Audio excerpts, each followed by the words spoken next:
안녕하세요, 쿠킹 엔지입니다. 오늘은 보드 탈 때 갖춰야 할 장비에 대해 말씀드리려고 해요. 일단 당연히 보드가 필요하고요. 참고로 저희 애들은 댄싱을 위한 롱보드를 준비했어요. 보드가 롱보드, 숏보드, 주행용, 묘기용 뭐 종류가 되게 많더라고요. 그러니까 용도에 맞게 잘 고르시는 게 중요해요. 한번 구입하면 이제 오래 타니까요. 그리고 헬멧은 안전 장비 중에 필수로 갖춰야 할 장비죠. 그 다음에 무릎 보호대, 팔꿈치 보호대, 손목 보호대, 손목 보호대나 장갑으로 이렇게 하셔도 되고요. 손목과 손바닥을 보호하는 장비로는 장갑과 손목 보호대가 있습니다. 이렇게 사진 보시면 장갑의 앞면 뒷면인데 여기 가운데 손바닥에 파란색 부분이 이렇게 우리가 넘어질 때 바닥을 짚잖아요. 손바닥으로 손바닥에 다치는 걸 보호해주는 역할을 해요. 그 파란 부분이.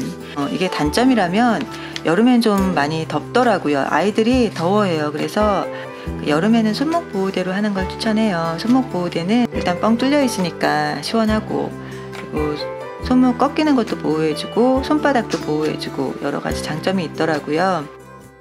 다음은 보드 탈 때 신기 좋은 적당한 신발을 소개해 드리겠습니다.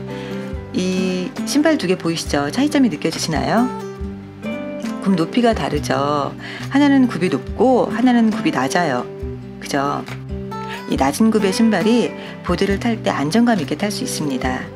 제가 마침 강습받는 날 런닝화를 신고 갔었거든요. 그래서 이거는 보드 타는데 괜찮냐 여쭤봤더니 이것도 웬만하면 안 신는 게 좋다고 하시더라고요. 왜냐면 보시면은 굽이 앞이랑 뒤랑 높이가 달라요. 근데 그러니까 보드를 타기에는 앞과 굽이 높이가 일정해야 된다는 거죠.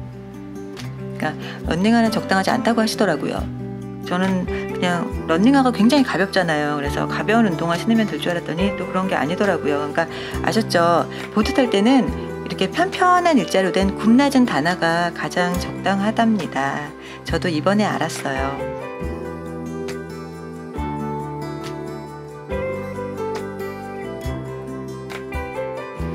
자, 이렇게 안전장비 잘 챙기시고 안전하고 즐거운 보딩 하시길 바랍니다. 감사합니다.